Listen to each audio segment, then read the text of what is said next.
하나님께서 자기가 세상을 떠나 아버지께로 돌아가실 때가 이른 줄 아시고 세상에 있는 자기 사람들을 사랑하시되 끝까지 사랑하시며 마귀가 벌써 시몬의 아들 가룟 유다의 마음에 예수를 팔려는 생각을 넣었더라. 저녁 먹는 중 예수는 아버지께서 모든 것을 자기 손에 맡기신 것과 또 자기가 하나님께로부터 오셨다가 하나님께로 돌아가실 것을 아시고 저녁 잡수시던 자리에서 일어나 겉옷을 벗고 수건을 가져다가 허리에 두르시고 이에 대야에 물을 떠서 제자들의 발을 씻으시고 그 두르신 수건으로 닦기를 시작하여. 아멘. 기도하겠습니다. 사랑과 은혜 하나님 아버지 참으로 감사드립니다. 오늘도 하나님의 약속과 또 하늘의 축복을 믿으며 또 하나님께 예배드리러 나온 우리 모든 성도들에게 하나님의 약속의 말씀을 허락하여 주시고 그 말씀 붙들고 승리하게 하시고 또 모든 어려움과 고난들이 다 치유되고 회복되는 회복의 시간이 되어질 수 있도록 은혜 내려 주시옵소서. 이곳에 나오지 못하고 항상 하나님의 말씀을 또 영상으로 듣는 모든 분들에게도 동일한 축복과 은혜를 허락하여 주셔서 이 험난하고 또 혼란 많은 세상에서 하나님의 말씀이 구원의 말씀이 되어 들려질 수 있도록 주님 인도하여 주시옵소서. 감사드리며 예수님 이름으로 기도드리옵나이다. 아멘. 오늘 본문의 말씀을 중심으로 너희도 이같이 행하라, 너희도 이같이 행하라 라는 말씀으로 함께 은혜를 나누겠습니다. 오늘 장면은 예수님께서 이제 돌아가시기 전에 제자들의 발을 씻는 장면입니다. 그래서 모든 성경에 나오지 않고 이 제자들이 쓴 복음서 중에 유일하게 요한복음에만 등장하는 사건입니다. 그래서 흔히 뭐 세족식이라 그러죠. 발을 씻는 의식이다, 세족식이다 이렇게 말을 하는데요. 우리가 아이들이 태어나서 아기 때는 그 엄마나 아빠들이 그 발을 잡고 막 이 장난치고 또 입에도 갖다 대고 코에도 갖다 대고 그 아기 발이 더럽다고 생각하는 적이 없어요. 왜냐하면 자기 아기니까. 그래서 그 아기를 막 물고 빤다 그러죠. 거의 이 손가락도 발가락도 너무 귀여워가지고 막 아기 때는 막 안고 그냥 그 어떤 분들은 막 아기 병까지 막 달콤한 냄새가 난다 안 나더라고요. 근데 달콤한 냄새가 난다 할 정도로 자기 애에 대한 그 사랑이 있는데 오늘 보면 예수님께서 마치 그 아이들의 발을 씻고 닦아주듯이 예수님이 그런 것을 행한 것을 보게 됩니다. 그래서 로마 가톨릭에서는 그 전통을 따라서 교황이 부활절 전에 성목요일에 세족식을 행하는 것을 보게 됩니다. 보통 사제들의 발을 닦아주는데요. 그러니까 자기는 교황이잖아요. 그 천주교의 황제잖아요. 그래 전 지구촌에 17억 명 정도 되는 그 가톨릭의 수장이 바로 교황입니다. 그 황제예요, 황제, 교회의 황제. 그래서 근데 그분이 무릎을 꿇고 사제들의 발을 닦아주는 그런 뭐 의식이 있어요. 근데 어느 날인가 지금 현직 교황인 이 프란치스코라는 이 교황은 사제들의 발을 닦는 게 아니고 교도소를 찾아가가지고 그 소년들의 발을 닦아주고 거기에 발에다가 입맞춤을 하는 그런 장면이 몇 년 전에 이 TV에 나오면서 참 사람들이 감동을 받았다 이런 이야기들을 하는 것을 보게 됩니다. 그래서 12명의 아이들 중에는 캐톨릭을 믿지 않는 자기들이 볼 때 이교라고 생각하는 이슬람이나 정교회를 믿는 그 아이들도 있었는데 세례식이 아니고 세족식이니까 그 이유에 대해서 설명하지 않고 깨끗이 닦고 입맞추는 장면이 전 세계 뉴스를 타고 이렇게 나오는 모습을 보게 됐어요. 저는 그것을 보면서 그 사람의 의도가 어떻든 아니면 뭐 그 자기들을 홍보하기 위해서 그랬든지 그걸 다 떠나서 참으로 누군가의 발을 닦여주고 또 씻어주고 마지막에 수건으로 이렇게 한다는 것은 참 이 겸손과 섬김의 모습을 보여주는 장면이다 이런 생각을 해본 적이 있었습니다. 그래서 발을 씻어준다는 의미는 사랑과 존경의 표현입니다. 여러분 부부끼리 발을 씻어준 적이 있습니까? 혹시 결혼하신 분들은 일생을 이리 살아오면서 자기 부인의 발, 자기 남편의 발을 씻어본 적이 있습니까? 없으면 오늘이라도 당장 가서 한번 발을 한번 씻어보세요. 그 발을 보면은 참 그 상대가 살아온 인생이 좀 보이는 경우가 많아요. 발이 삐뚤삐뚤해지기도 하고 발타락이 하나 빠져나가기도 하고 막 이런 것들을 보면서 야 참 이 내 부인이 내 남편이 이렇게 참 살아왔구나 이러면서 이렇게 존경의 마음이 또 긍휼의 마음이 생기는 것들을 보게 됩니다. 근데 이 장면이 있기 전에 우리가 앞전에 막달라 마리아가 향유를 붓고 자기 머리털로 예수님의 발을 닦던 장면을 아마 기억하실 겁니다. 그 웬만해서 여자들이 자기 머리로 그 남성의 이 발을 닦겠습니까? 그래서 막달라 마리아는 예수님이 구원자인 줄 알고 자기 존경과 사랑의 표현으로 그 발을 참 자기 머리털로 닦아도 아깝지 않을 그 발을 닦는 장면이 나오는데, 오늘은 그거는 그럴 수 있다 하는데 오늘은 하나님이시고 구원자이시고 또 제자들의 스승인 예수님이 그 제자들의 발을 닦는다. 이건 그 당시 문화에서는 완전히 혁명적인 사건이었습니다. 우리는 예수님이 제자들의 발을 닦았구나 이렇게 보일 수 있지만 사실 그 당시에는 그렇게 할 수 없던 문화였단 말입니다. 종이 외출했던 주인이 오면은 그 발을 닦을 물을 탁 준비했다가 발을 닦고 수건으로 씻고, 이게 정상적인 문화였고, 또 스승이 오면 제자들이 물을 딱 떠서 이 발을 씻어줘야 되는, 그게 당연하다고 하는 그런 시점에 예수님이 자기 겉옷을 탁 벗고 일하는 하인처럼 옷을 벗고 허리에 수건을 탁 두르고 제자들의 발을 씻기 시작했다는 것입니다. 이것이 바로 참 사랑과 참 섬김과 또 참 겸손의 모습을 보여주는 장면으로 오랫동안 이 기독교에서는 이 모습을 기억하고 있는 것이죠. 사랑하는 연인들끼리도 마찬가지예요. 우리 한국은 뭐 프로포즈에 대한 문화가 잘 없지만은 외국에, 특히 미국 같은 경우는 반드시 남성이 여성에게 프로포즈를 해야 된다 뭐 이런 의식이 있더라고요.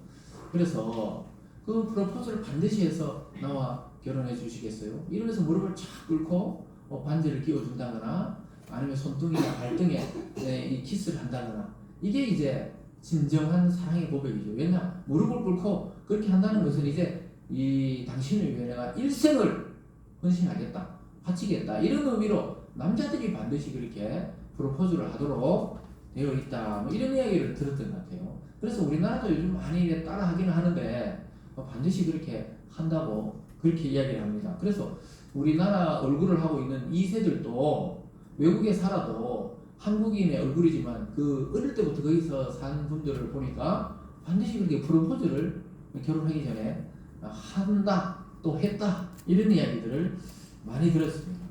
근데 오늘 예수님은 제자들에게 뭐 프로포즈를 하는 것도 아니고 또 종이 주인을 섬기는 것도 아닌데 왜 갑자기 식사하시다가 성찬을 하기 전에 식사를 하다가 갑자기 이렇게 발을 씻었을까요?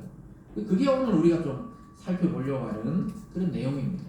그게 바로 교회의 원리고 하나님 나라의 원리라는 것을 예수님이 몸소 보여주고 있습니다. 세상은 종이 주인을 섬기고 제자가 스승을 섬기지만 하나님의 나라의 원리는 큰 자가 약한 자를 섬기고 보살피고 사랑해주는 그 원리로 운행이 되는 것이 바로 하나님의 나라고 이 땅에서는 교회의 원리라는 것을 보여주고 있습니다.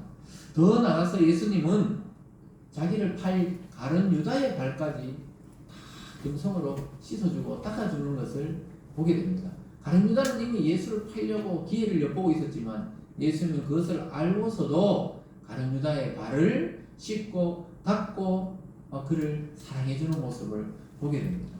사랑하는 여러분, 주인이시고 선생이시고 더 나아가서 하나님이신 예수님이 손수 제자들의 발을 씻어 주셨다는 것입니다. 이러한 모든 것은 예수님이 끝까지 자기 사람들을 사랑했던 모습이라고 성경은 기록하고 있습니다. 그래서 여러분, 사랑을 하려면 끝까지 그냥 책임을 져야 돼요. 책임 못 질 것 같으면 아예 그냥 사랑을 하지 말아야 돼요. 결혼을 하기로 작정했다. 그럼 끝까지 그냥 어떤 일이 있어도 항상 성혼 선언할 때 주례사들이 이 검은 머리가 팥불이 될 때까지 이렇게 약속을 하잖아요. 그렇게 하듯이 책임을 지려면 끝까지 하고 안 지려면 그냥 아예 처음부터 그냥 책임을 안 져야 된다는 것입니다. 근데 예수님은 끝까지 자기 사람을 사랑하되 끝까지 책임지는 것을 보여줘요. 어떻게까지요? 죽기까지 사랑하시는. 인간은 그게 됩니까? 인간은 안 된다는 게 이 성경이 증명하는 거예요. 우리는 그러려고 하지만 그게 안 된다는 거예요.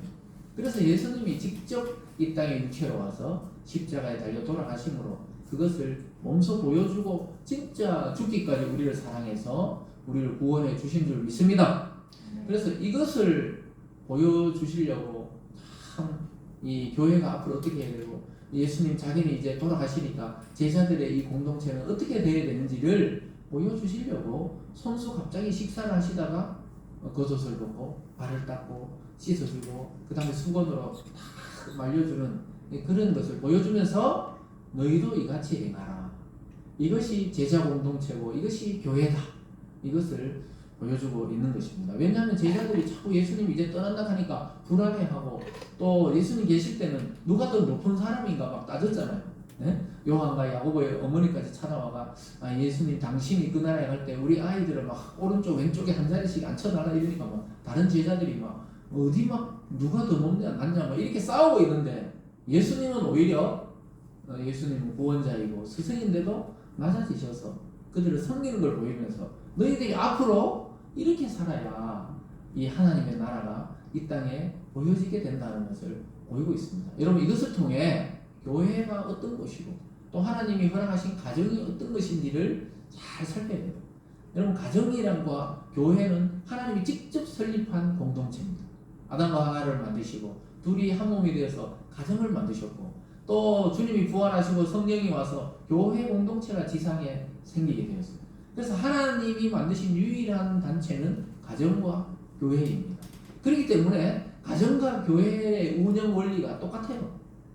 그리고 가정과 교회의 그 정신은 어디서부터 와야 됩니까? 하나님의 말씀을 알아야 이 가정이 안 깨어지고 온전한 가정으로 끝까지 유지될 수 있다는 거예요. 그 어려움과 고난이 있어도 가정이 유지되려면 하나님이 가정을 만드신 분이기 때문에 그분이 어떻게 살아가라 했는지를 바라봐야 되는 거예요. 그리고 교회가 어떻게 되어야 되느냐? 하나님이 처음 교회를 성령이 오시고 마가다락방에 120명의 사도가 기도할 때 성령이 오면서 지상에 교회라는 용어를 쓰기 시작했던 것입니다. 그래서 여러분 가정을 잘 원리를 파악하면 교회가 보이고 교회의 원리를 잘 파악하면 가정에서 내가 남편을 어떻게 섬겨야 되는지 남편을 어떻게 써야 되는지 우리가 요즘 에베소서에 나오잖아요. 에베소서에 아침 말씀하고 있지만 어떻게 알아요? 남편을 머리로 섬겨라. 복종하라. 이게 이 성경의 명령입니다. 남자들이 기분 좋죠. 복종하라. 여자들은 복종하라. 이렇게 하는데 그 밑에 보면 남자들은 어떻게 하라고요? 자기 아내를 그리스도가 교회를 사랑한 것 같이 자기 목숨을 내준 것 같이 사랑하라. 목숨 걸고 사랑하라는 거죠. 그런 원리를 오늘 예수님이 또 가르쳐주고 있는 거예요. 이 제자 공동체가 어떻게 되어야 되는지 서로 내가 높다, 내가 낮다 이런 게 아니고 발을 씻어주는 공동체가 되라고 하는 것입니다. 여러분의 가정과 또 우리 햇살교회 또 이 땅의 교회들이 주님이 가르치는 이 원리로 다시 돌아가서 남을 섬기고 사랑하고 겸손히 주님의 말씀을 순종하는 공동체 되기를 주님의 이름으로 축원합니다. 오늘 첫 번째로 보면요, 제자들의 발을 씻어주시는 예수님의 모습이 나옵니다. 조금 전에 말씀드렸듯이 그 당시의 문화권으로는 완전히 혁명적이고 저렇게 하면 안 된다고 막 사람들이 말릴 정도로 나중에 뭐 예수님이 그러니까 베드로가 막 말리거든요. 이러면 안 된다고. 왜냐하면 이런 것을 본 적이 없거든요. 주인이 종의 발을 씻거나 제자가 스승이 제자의 발을 씻거나 이걸 본 적이 없어요. 근데 예수님이 그러니까 막 말릴 정도로 혁명적이고 아주 새로운 문화를 보여주시는 겁니다. 그것이 바로 하나님의 사랑의 원리라는 것을 보여주고 있어요. 근데 예수님은 이것을 어떻게 행했느냐? 13절 아까 1절에 보면은 예수님이 이제 아버지께로 돌아가실 때가 이른 줄 아시고 자기 사람을 사랑하시되 끝까지 사랑했다. 이렇게 말합니다. 참 놀랍게도 예수님은 자기의 죽음의 시간을 아셨어요. 그리고 어떻게 부활할지를 아시고 그리고 아버지께 다시 승천해서 올라갈 걸 아시고 제자들을 사랑하는데 더 사랑해줄 방법이 없나 하다가 발을 씻어주는 방식을 요게 성찬식을 나누시기 전에 이 발을부터 씻어주는 것을 보게 됩니다. 우리는 다른 마태, 마가, 누가복음 보면은 성찬식으로 바로 넘어가거든요. 근데 이 요한은 특이하게 세족식을 보여줘요. 다른 성경에는 마태, 마가, 누가복음에는 없는 내용이에요. 한번 여러분 집에 가서 다시 쫙 찾아봐도 없어요. 그런데 요한은 역시 사랑의 제자답게 아주 이런 것들을 유심히 보면서 이걸 기록했다는 것을 알게 됩니다. 예수님은 걱정했어요. 이 제자들이 이제 남겨져 있으면서 계속 저렇게 다투면 안 되는데, 또 그리고 저렇게 걱정하고 염려하고 불안해하는데 내가 뭘 해줄 것이 없을까? 이러다가 세족식을 해주면서 어떻게 교회를 또 공동체를 운영해줘야 되는지 보여주고 있습니다. 그것은 바로 사랑의 원리를 적용하고 있는 것을 보여주고 있어요. 1절 말씀을 다시 보면 이렇게 말씀합니다. 6월절 전에 예수께서 자기가 세상을 떠나 아버지께로 돌아가실 때가 이른 줄 아시고 세상에 있는 자기 사람들을 사랑하시되 끝까지 사랑하시니라. 예수님의 사랑의 특징은 끝까지 사랑하시고 영원히 우리를 책임지는 사랑입니다. 믿습니까? 그래서 여러분, 예수를 한번 믿으면 믿음이 생겼잖아요. 그럼 우리가 중간에 막 흔들리고 막 내가 믿음이 있나 없나 헛갈려도 예수님은 헛갈리지 않으시고 끝까지 여러분들을 이끌고 책임지고 가십니다. 네, 그것이 가정의 원리에도 그렇죠. 자녀를 낳았으면 끝까지 책임지려고 하는 거예요. 뭐 끝까지 책임질 수 없이 그냥 나이가 드셔서 부모들이 먼저 돌아가시지만 그래도 마음에서는 끝까지 아이들을 책임지려고 하는 거예요. 자기의 어떤 경제적인 수준, 지식의 수준, 문화적인 수준이 이 애들을 못 따라가도 끝까지 아이들을 위해서 헌신하려고 하는데, 그것이 뭡니까? 하나님의 사랑을 부모를 통해 이 땅에 비춰지게 하는 하나님의 그 사랑의 원리를 부모에게서 보게 하는 거죠. 근데 오늘 예수님이 제자들의 그 원리를 또 보여주고 있는 것입니다. 예수님이 이 땅에 와서 십자가를 지신 이유는 저와 여러분을 영원히 행복하게 하기 위해서 십자가를 지신 것입니다. 잠깐의 행복이 아니고 영원히 구원하고 행복하게 해주기 위해서 예수님이 십자가를 지신 것입니다. 믿습니까? 예전에 60년대, 70년대 우리 그 아버지들이 왜 중동에 가서 막 그 낯선 곳에 가서 그 땡볕에 가서 막 뭘 공사했습니까? 수로공사. 우리나라 막 건설을 해가 막 이런 진짜 큰 그 뭐라 그러죠? 이걸 녹광이라 그랬는데 우리 촌에서는 이걸 막 묻는공사, 수로공사, 그 사막을 뚫고 물을 통과시키는 공사를 우리나라 건설업자들이 가서 또 건설 노동자들이 가서 그렇게 했던 거죠. 그럼 왜 탄광에 가가지고 독일이라는 그 나라 보도 못하고 듣도 못한 나라에 가서 막 시커먼 그 갱도에 들어가서 그걸 했습니까? 가족들 다 먹여 살리려고 그 아버지들이 거기 가서 희생을 하는 거잖아요. 그게 바로 오늘 그리스도의 사랑을 조금 보여주는 그런 내용일 수가 있습니다. 한 명이 희생해서 온 가족이 살던 때가 있었다니까요. 요즘에는 이 각자 공부하고 각자 해서 남성 여성의 차이도 없지만 그 당시만 해도 엄마들은 가정을 돌보고 아버지들은 밖에 나가 일하는 게 그 전부 그 일상적인 사회적인 문화였어요. 기억하시죠? 그래서 막 한편 남편이 막 뼈빠지게 일을 해가지고 온 가족이 평안을 유지하도록. 그래서 1년에 한 번 들어올지 말지 몇 년 만에 그냥 고국에 돌아오기도 하고 아니면 다치거나 거기서 또 발파하다가 돌아가시기도 하고 이런 일들을 통해 자녀를 키운 거죠. 이것을 통해 우리는 예수님이 끝까지 사랑하셨다는 내용에 대해서 조금 알 수가 있는 내용입니다. 그래서 보통 제정신인 부모들은 끝까지 자녀를 책임지려 하죠. 그런데 하나님은 부모도 책임 없지는 영혼까지 책임지겠다고 오늘 말씀하고 있습니다. 할렐루야. 그래서 하나님을 찬양할 수밖에 없는 거예요. 그 인간의 한계를 뚫고 예수님은 영혼까지 우리를 사랑해 준다는 겁니다. 아까 말씀드렸듯이 가룟 유다까지 다 발을 씻어줘요. 예수님은 다 알고 있잖아요. 근데 왜 제자들에게 가룟 유다가 나를 팔 것이다 말씀하지 않았습니까? 끝까지 사랑하시는 방법이에요. 만약에 가룟 유다가 그랬으면 제자들이 가만히 있겠어요. 가룟 유다를 묶든지 패든지 아니 가룟 유다를 없애려고 했을 거 아니에요. 그럼 싸움이 일어나고 또 유대 당국에서 또 출동해서 제자들까지 전부 감옥에 가두고 죽이려고 했을 거예요. 근데 예수님은 자기 하나 죽어서 다 살리려고 이 방식을 썼던 것입니다. 그리고 가룟 유다가 끝까지 배신하지 않고 예수님은 알고 계셨지만 지금이라도 회개하고 돌아올 수 있도록 그의 발을 씻으시면서 기도하는 심정으로 가룟 유다 여기서 멈춰라. 왜냐하면 가룟 유다가 아니어도 예수님은 그 길을 걸어갔을 거예요. 그렇지만 안타까운 거죠. 3년이나 따라다니면서도 예수님이 하나님의 아들이시며 구원자인 걸 믿지 못하고 예수를 팔 생각으로 꽉 차있는 이 가룟 유다를 보면서 안타까워하시면서도 말씀하지 않고 그의 발까지 깨끗이 씻어주는 것을 보게 됩니다. 오늘 3절부터 5절까지 말씀을 보면 이렇게 말씀합니다. 저녁 먹는 중 예수는 아버지께서 모든 것을 자기 손에 맡기신 것과 또 자기가 하나님께로부터 오셨다가 하나님께로 돌아가실 것을 아시고 저녁 잡수시던 자리에서 일어나 겉옷을 벗고 수건을 가져다가 허리에 두르시고 이에 대야에 물을 떠서 제자들의 발을 씻으시고 그 두르신 수건으로 닦기를 시작하여 아버지께서 모든 것을 자기 손에 맡기시고 또 아버지께 돌아가실 때가 된 것을 아시고 같이 저녁을 잡수시다가 갑자기 일어나서 어떤 행동을 하는데 그 윗옷을 다 벗고 말이죠. 겉옷을. 이 거추장스럽잖아요. 벗고 다 앉아가지고 대야에 물을 떠서 발을 씻기시는 모습이 오늘 눈에 선하죠. 발을 딱 하나씩 씻기고 수건을 허리에 차고 있던 걸로 닦아가지고 참 사랑을 표현하고 있는 것입니다.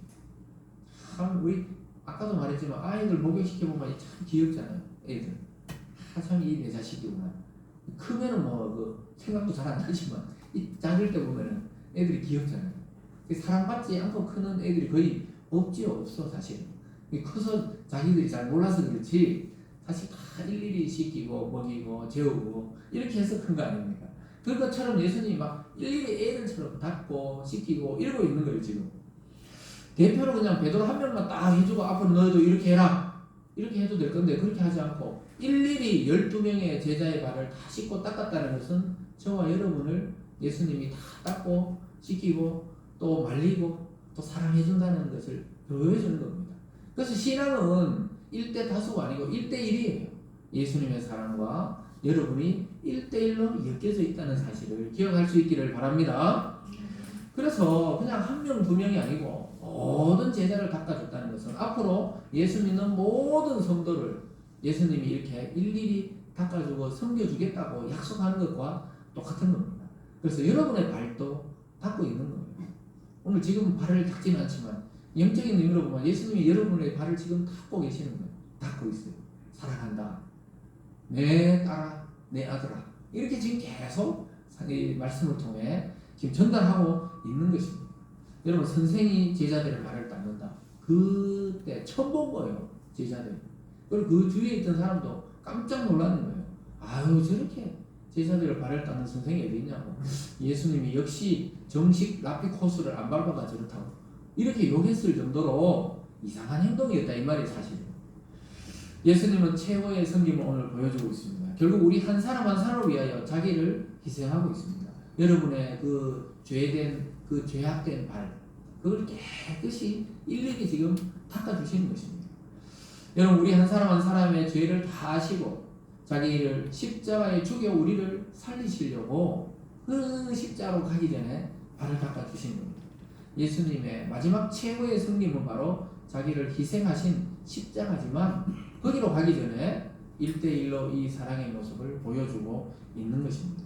사랑하는 여러분 오늘 이 시간 이 말씀을 통해 예수님이 여러분의 발을 닦고 또 쓰다듬고 또 말리고 계시고 사랑해야 한다는 사실을 기억할 수 있기를 주님의 이름으로 축원합니다. 오늘 두 번째로는 예수님과 베드로 사이에 막 실랑이가 벌어지는 걸 보게 돼요.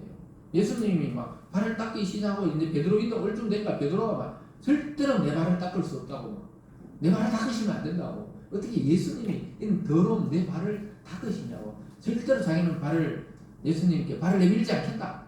그러니까 예수님이 조용히 말씀하세요. 그래? 그러면 너와 너는 상관없는 사람이 된다. 이렇게 예수님 말해요.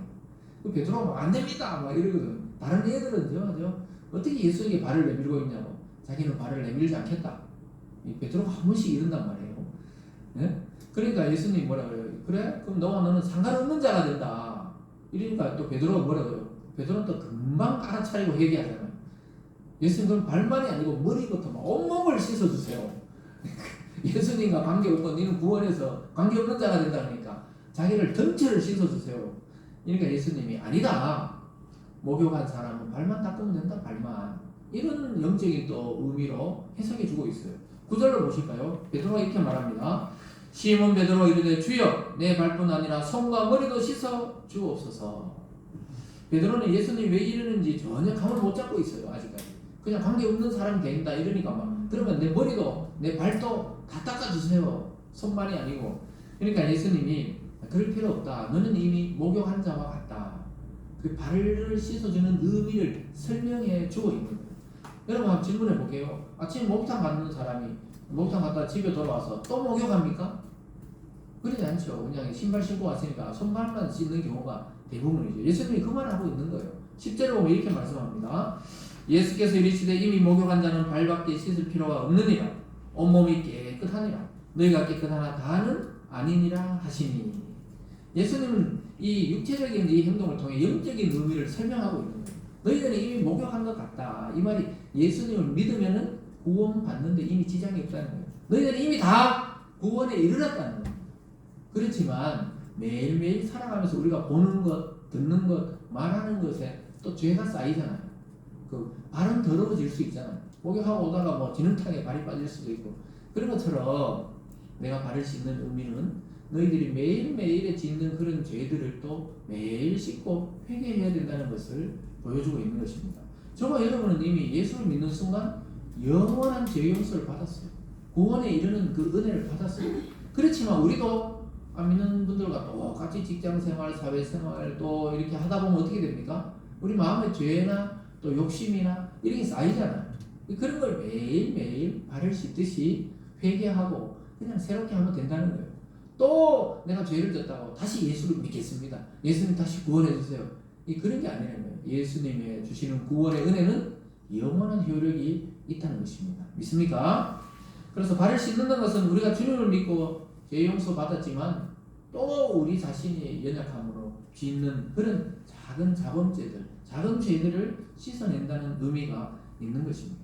그래서 우리가 구원을 받았지만 아직 육체로 살아가기 때문에 이 땅에 이 죄를 완전히 벗어날 수 없다는 것을 보여주면서 발만 씻으면 된다. 발만.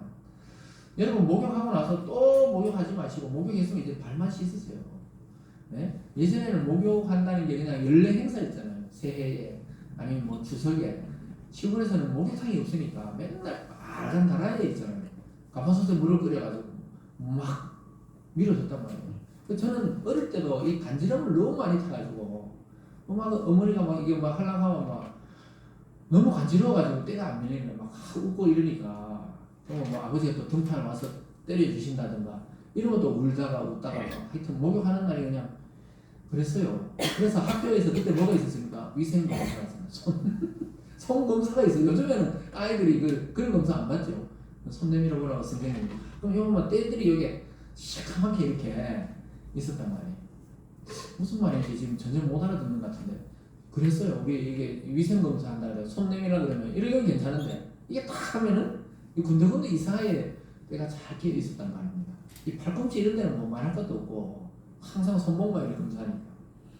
근데 예수님 오늘 발을 씻어 주시면서 구원에 지장이 있는 게 아니고 너희들이 이미 구원에 지장이 없지만 매일 짓는 죄들을 회개하라고 이야기하면서 그러면서 또 다시 다는 아니니라. 너희들이 다 깨끗하지만 다는 아니라는 게 또 누구를 가리킵니까? 가룟 유다는 구원에서 제외됐다는 거죠. 예수님은 알고 계시기 때문에 다 깨끗하지만 너희들이 다는 아니고 그 중에 누구라고 말은 안 하셨어요. 그래서 여러분 발을 계속 씻지 않으면 어떻게 됩니까? 여러분 구원 받았지만 그러면 우리가 회개 안 하고 발을 계속 안 씻으면 어떻게 바뀌어요? 발을 계속 안 씻으면 어떻게 됩니까? 발냄새가 나죠. 발냄새가. 그러니까 여러분 이 발을 계속 안 씻는 사람과 목욕을 계속 안 하는 사람 중에 누가 냄새가 더 납니까? 네? 그것도 어려운 질문입니다. 목욕을 계속 안 하는 사람과 발을 계속 안 씻는 사람 중에 누가 냄새가 더 날까요? 네? 둘 다 냄새가 나죠, 둘 다. 우리가 지나가다가 이 노숙하시는 분들 지나갈 때 한여름에도 이 두꺼운 옷이나 긴팔을 입고 있잖아요. 그래서 스쳐 지나갔는데 향기가 날 때가 있잖아요. 그런 거죠, 그런 거. 안 씻으면은 누구나 다 그런 냄새가 나는 거예요. 그래서 그때 회개하고 이것도 죄구나 싶으면 그냥 하나님 모르고 지은 죄지만 용서해 주세요. 이렇게 하고 넘어가는 것이 우리가 발을 계속 씻는 것과 같다는 거예요. 그 회개 없이 매일 가다 보면 엄청나게 죄가 막 드러나는 거죠. 사랑하는 여러분, 그래서 우리들은 죄를 범했다고 또다시 구원의 은혜를 받고 또다시 예수님이 십자가에 또다시 달려있고 이런 것은 아니지만